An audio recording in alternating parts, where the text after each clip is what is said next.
James, I've seen you in games in the past where you've had a lead and they've come back at you and you've sort of lost your throw, but you came back there and closed it out with perfection. Beautiful darts.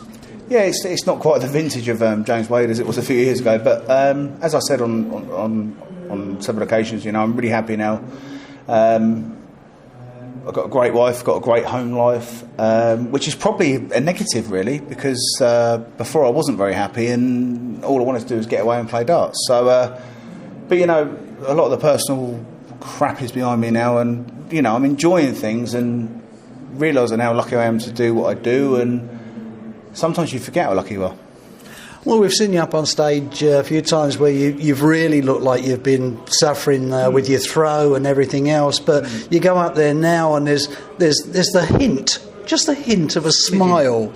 Yeah, I am really happy, It's always been a miserable sod and I've never smiled too much. But it's hard to smile when you're doing something, you're struggling at it, and people are beating you and they're going, ah, and you're not even playing remotely how you can, and it's quite annoying when young players do that to you, and not even so much young players, but players that haven't played against me as I can play, and that's why it's not enjoyable at times, because I know not even on my game, but just playing ordinary James Wade darts,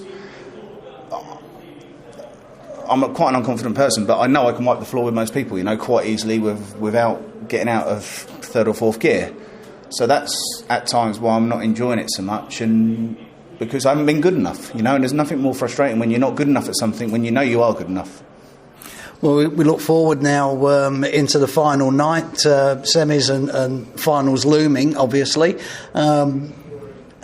Going into that, are you feeling a little bit more confident, a little bit more relaxed, with the time lag and everything else coming over?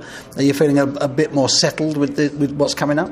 It always makes me laugh, the players that complain about jet lag and all that, everyone's putting up exactly the same thing, so you can't blame it. Everyone's suffering with it. It is what it is, and we just get on with it, It's not the first time I've been in a semi-final of a tournament, and fingers crossed I turn up. And if I turn up, I can give anyone a game and I can beat anyone. But as they say, talk is cheap. Well, you're quite right there, mate, and let's face it, you can beat anybody on your day, but you've never beaten me. What about that night? Cut.